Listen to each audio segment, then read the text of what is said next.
इस अनोखा ज्ञान देने के लिए भगवान बुद्ध का हम तहे दिल से शुक्रिया करते हैं। नमस्कार दोस्तों, हिंदी ऑडियो मोटिवेशन में आप सभी लोगों का स्वागत है।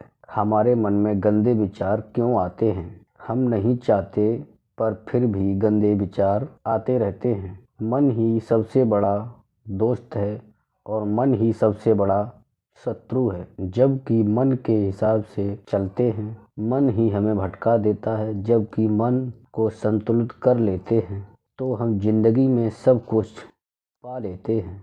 हम हमारे मन में आने वाले गंदे विचार को रोकने की कोशिश करते हैं, पर जितना हमको रोकते हैं उतने ही ये प्रवेश करते जाते हैं। जिस चीज से दूर भागोगे उतना ही वो अपने पास लाएगी। इसलिए उस चीज से भागो मत, उस पर कायम करो। एक बार एक युवक ने गौतम बुद्ध से जाकर पूछा, मेरे मन में इतने गंदे विचार क्यों आते हैं? मैं नहीं चाहता कि मेरे मन में ऐसे गंदे विचार आएं, पर मेरे मन में काम वासना के विचार आते रहते हैं और मैं इनके बारे में सोच कर बहुत परेशान हूँ। मेरी ऊर्जा और समय सब सोचने में ही नष्ट हो जाता है और मैं इन सब चीज़ों की वजह से मैं कभी शांत नहीं रह पाता और हमेशा ही स्त्रियों के देखकर मोहित हो जाता हूँ। अपने आप को रोक ही नहीं पाता हूँ। बुद्ध ने कहा, देखो और मुस्कुराओ मत।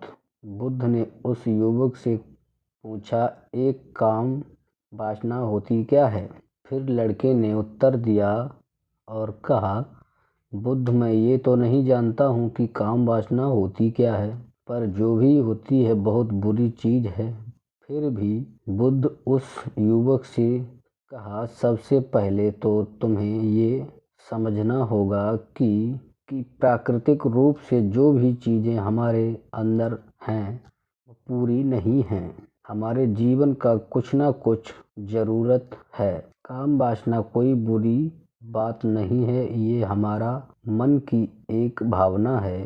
किसी न किसी ज़रूरत चीज़ का एहसास कराती है और फिर हम उस चीज़ को पाने के लिए उसके ऊपर आकर्षित होते हैं। जैसे कि आप में धन की कमी है तो आप में धन पाने की भावना उत्पन्न हो जाती है।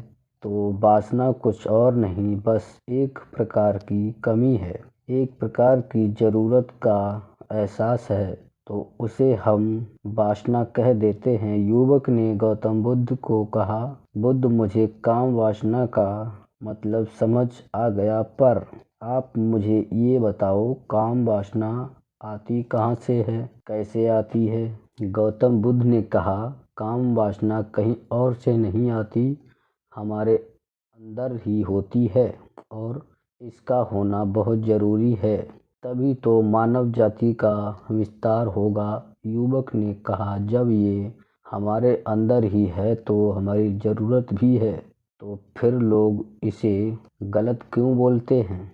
बुद्ध ने कहा कि यही तो समस्या है। लोगों ने काम वासना को गलत तरीके से सोच लिया है, इसीलिए इसे छिपाने की और दबाने की कोशिश करते हैं। काम वासना गलत नहीं है, बल्कि काम वासना का गलत तरीके से उपयोग करने से गलत बात है। लोग जिससे प्रेम करते हैं बस उसी के लिए जीने लग जाते हैं। उसे पाना ही पाना है, उसे अपना लक्ष्य बना लेते हैं और उसी के बारे में हमेशा सोचते रहते हैं, पर ये गलत बात है।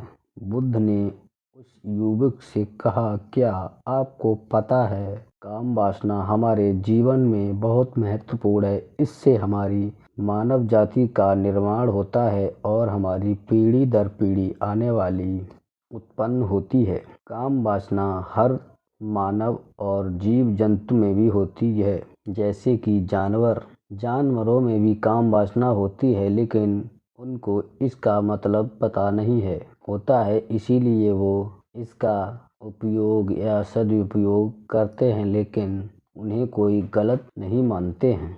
इंसान की सोच और समझ जानवरों से कई गुना ज़्यादा होती है। इंसान इन चीज़ों का गलत उपयोग गलत तरीके से करता है, इसीलिए इंसान इस चीज़ को गलत समझता है। और बुद्ध ने कहा, ऐसी चीज़ों से लगाव रखना बहुत ज़रूरी भी है, लेकिन इन चीज़ों पे ध्यान नहीं देना है। यदि आपका मन कभी विचलित होता है तो अपने आप को अस्त व्यस्त रखना बहुत ज़रूरी है, क्योंकि एक जगह ध्यान स्थिर रहने से इंसान का दिमाग कचरे के समान हो जाता है। जैसे कि ठहरा हुआ पानी बदबू देने लग जाता है, वैसे ही इंसान का दिमाग गलत चीज़ों में निकल जाता है, फिर उसे कंट्रोल कर पाना बहुत मुश्किल होता है।